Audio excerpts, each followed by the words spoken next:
Assalamualaikum warahmatullahi wabarakatuh. Hai teman-teman semua, ketemu lagi sama aku Ajeng Dinanti. Selamat datang di Ruang Tengah, persembahan dari cariustad.id yang menghadirkan Islam wasatiyah, Islam moderat yang dilandasi rahmatan lil alamin. Nah, sejalan dengan semangat wasatiyah yang berjalan di tengah, terbuka kepada berbagai pandangan dan senantiasa mengajak untuk selalu kritis belajar atas berbagai topik dari berbagai sumber.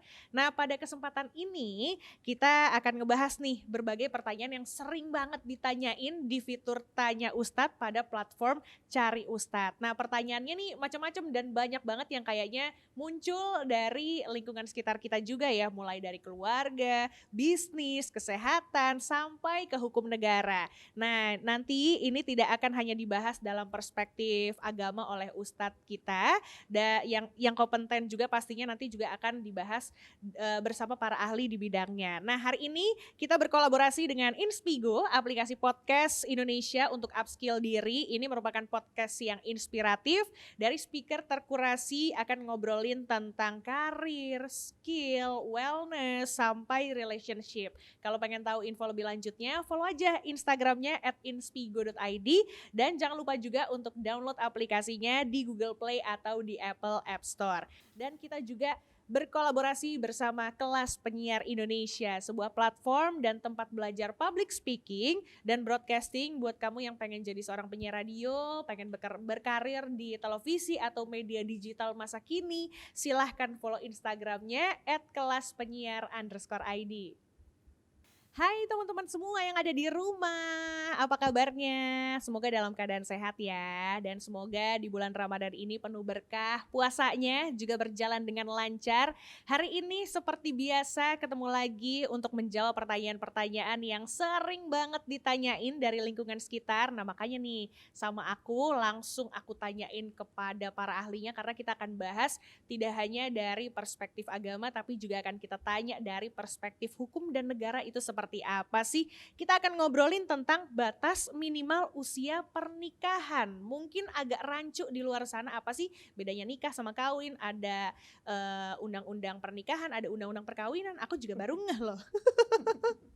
Aduh, kita tanya deh sama ahlinya ya hari ini. Tamu aku sudah kedatangan Pak Ustadz M. Husnil. Assalamualaikum Pak. Kabar Waalaikumsalam baik ya Pak? warahmatullahi wabarakatuh. Kabar baik, Kabar alhamdulillah. baik. Sehat Alhamdulillah. kelihatannya Pak meskipun lagi puasa. Alhamdulillah, alhamdulillah. Alhamdulillah ya. Oke, nah ini juga sudah kedatangan salah satu konsultan hukum dari Justika, ada Ibu Ade Novita. Assalamualaikum Ibu. Waalaikumsalam. Apa kabarnya Bu? Baik, Baik, alhamdulillah. alhamdulillah sehat ya. Aduh, ini tadi menarik banget tuh. Apa bedanya hukum sama nikah sama kawin? Katanya sih kalau kawin mah kucing gitu. Iya. Ini cukup menarik banget untuk dibahas karena di tengah pandemi seperti sekarang, anak-anak yang di bawah umur tuh banyak banget perkawinan-perkawinan di usia muda.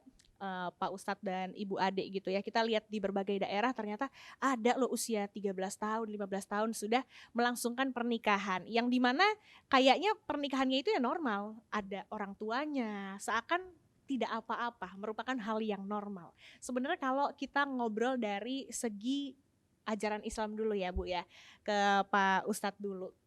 Batas usia minimal pernikahan itu usia berapa sih Pak?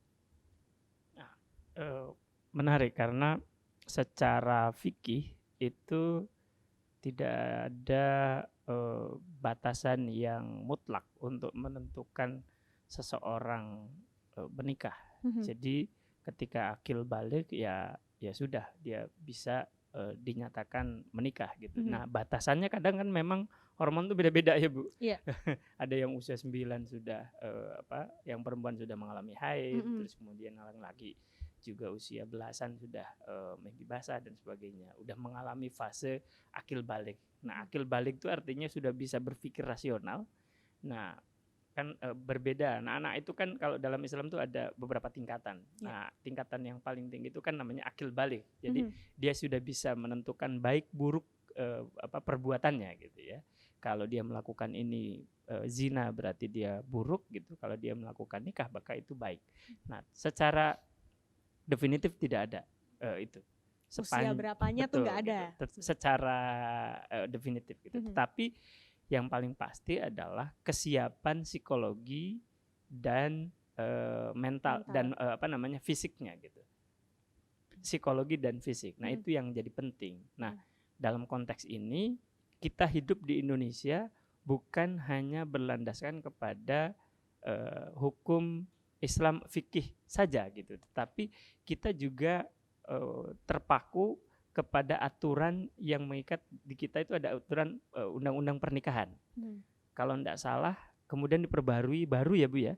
Usianya ditingkatkan dari yang perempuan 16 sekarang menjadi 19. Nah itu Bu ada yang lebih tahu tuh. Nah kalau tadi kan udah dibahas dari sisi agama yang secara definitif tuh nggak ada. Karena beda-beda gitu ya, dari secara psikologis, mental dan fisik itu berbeda-beda. Tapi gimana kalau dari mata hukum dan negara, batas minimal usia pernikahan atau perkawinan? Ya, jadi sebenarnya tadi undang-undangnya itu judulnya Undang-Undang Perkawinan. Undang-Undang Perkawinan, oke. Ya, kita tidak menggunakan istilah pernikahan. Karena si Undang-Undang Perkawinan ini udah tua juga, dia dibuat tahun 74. Wow. Jadi dulu kalau kita bicara tentang hukum kita harus lihat risalahnya gitu ya. Risalahnya itu kalau hukum apa sih yang mendasari dari bikin undang-undang ini? Jadi undang-undang ini mengikuti gitu. Sebenarnya hukum itu adalah asasnya adalah sendi-sendi kehidupan manusia. Jadi dari lahir sampai wafat itu kita hukum bisa mengatur.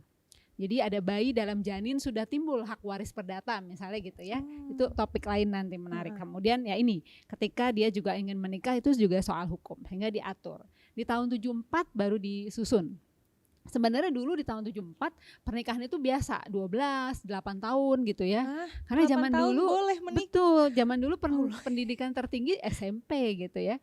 Kalau sekarang kan sudah ada Menteri Keuangan kita ya, perempuan. Kita gitu 8 tahun masih belajar kali-kali 7 bisa menikah tuh gitu. ya.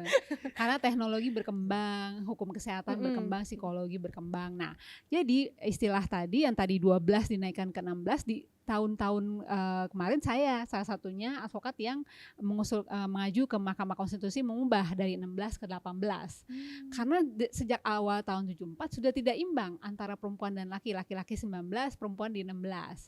Satu itu dari hak asasi anak gitu ya. Kemudian kita bicara soal hukum, kita kembali bicara hak asasi. Hak hidup, kemudian ada lagi hak untuk tumbuh gitu ya. Tumbuhnya pendidikan yang layak. Jadi kalau dia dinikahkan sebelum usia selesai sekolah SMA, berarti dia tidak dipenuhi haknya untuk memperoleh semua informasi pendidikan yang bisa membuat dia menimbang apakah tindakan akan dia lakukan itu baik atau buruk gitu. Sehingga memang itu salah satu kenapa usia pernikahan dinaikkan. Nah, di seluruh dunia akhirnya membuat namanya Konvensi Hak Anak Internasional. Di situ dilihat hak anak apa aja sih gitu ya. Di situ juga disebut umurnya. Jadi 0 sampai 18 tahun itu adalah anak. Nah, 19 sampai 25 itu remaja gitu ya. Nah, jadi sebenarnya remaja kita hitung di 13 kan, tapi masih remaja anak. Nah, ini yang harus melakukan penyesuaian. Salah satunya Undang-Undang Perlindungan Anak. Dia sudah menggunakan usia 0-18. Gitu. Nah, kalau di Undang-Undang Perkawinan memang dasar batas usianya sekarang sudah jadi 18 dan 19 gitu ya. Karena sudah dinaikkan oleh Mahkamah Konstitusi dan sudah diubah undang-undangnya. Tapi masih ada satu pasal yang mengecualikan untuk kebutuhan. Nah, di situ kalau usianya belum memenuhi batas minimal 18, maka atas persetujuan orang tua dan pengadilan dia boleh melakukan pernikahan. Jadi harus minta persetujuan dulu, nggak bisa anak SMP jatuh cinta berdua tuh langsung mau kawin gitu ya. Ya ampun, kita dulu SMP minta handphone aja susah, gimana SMP minta kawin, Bu? Iya, tapi ada juga yang karena budaya, seperti di Irian Jaya, di Kalimantan, itu dia budayanya memang dinikahkan kecil, gitu. Jadi dari Sabang sampai Merauke alasan pernikahan itu beda-beda. Oleh karena itu negara turun dengan mengaturnya dalam perundangan supaya dipukul rata hak-hak anaknya terpenuhi. Tadi pendidikannya tercukupi, gitu ya, dia matang secara psikologi, secara ekonomi dan lain-lain. Karena perkawinan ini adalah janji dua pihak, perjanjian yang kekal. Di Undang-Undang Perkawinan dibilang perkawinan adalah ikatan yang antara perempuan dan laki-laki untuk membentuk rumah tangga yang kekal. Dan itu berarti tujuan utamanya adalah mempertahankan. gitu. Nah, jadi usianya memang dinaikkan 19, sekarang. 18 Iya. untuk sekarang. Ya, untuk Nah, sekarang. tapi kalau misalnya sudah secara tertulis, sudah ada 18, 19 secara hukum baru bisa mengajukan untuk permohonan untuk melangsungkan pernikahan gitu. Tapi kalau misalnya yang terjadi sekarang ini gitu ya, aku baca di berita pandemi itu anak-anak remaja pada menikah. Kalau dari syariat Islam sendiri melihatnya bagaimana Pak membangun sebuah rumah tangga? Kita dulu umur 13-14 membangun rumah Barbie. Iya. Rumah Barbie bikin apa istana-istanaan dan Istananya dia sebagainya. bikin istana beneran loh. Istana beneran. Menarik. Nah, kalau bicara hukum syariat fikih saja, pernikahannya sah. Oke. Pernikahannya sah. Iya. Cuma jadi pertanyaannya apakah itu memenuhi rukun dan syaratnya gitu. Iya. Ya kan? Kalau sudah memenuhi ada sirat, ada wali, ada 2 saksi, terus kemudian ada mempelai perempuan gitu, dan ada mempelai laki-laki, maka itu secara rukun pokoknya rukun dan syaratnya itu terpenuhi maka sah gitu ya. Alkil balik dan sebagainya. Nah, cuma kan itu tadi yang kado istilah Jawa tuh bener mung ora bener gitu. Bener tapi kok kayaknya sih bener gitu, tapi Ada kok yang salah, ganjel. Gimana sih gitu. Nah, problemnya adalah bagaimana kemudian agama itu hadir untuk kita resapi dan hadir untuk kita dan menjadi solusi. Nah, makanya selain soal nikah itu kan tadi kan disebut sebagai ikatan yang kekal. Mitsaqon ghalidz itu ikatan yang kuat banget gitu. Makanya bayangkan nikah itu ya sekali ya sudah gitu, seumur hidup gitu ya. Sehingga dari situ kan nikah itu kan kalau saya boleh menggambarkan proses untuk pendewasaan diri sebenarnya. Like saya yang menikah usia 27 aja, anak ini kan unik ya. Saya tidak bilang kalau anak ini kan unik perilakunya gitu. Betul. Tiba-tiba masukin pasir ke sayur dan sebagainya, itu kan unik kan. Karena cara berpikirnya unik kan di luar kita. Kita kan sudah sistematis, mereka kan dari A bisa langsung ke Z gitu. Nah, itu kan respon kita tuh biasanya aduh beli sayur susah gitu. Itu bagaimana bayangin ininya.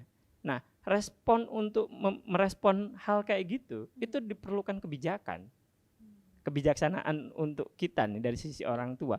Nah, kalau bayangan saya usia belasan tapi dia sendiri masih secara ininya masih labil, usia belasan kan masih labil ya Bu ya. Jadi ada ibu hamil main layangan, lari-lari gitu ya, karena 13 tahun umurnya udah hamil. Ampun, bayangin. ibu hamil main layangan.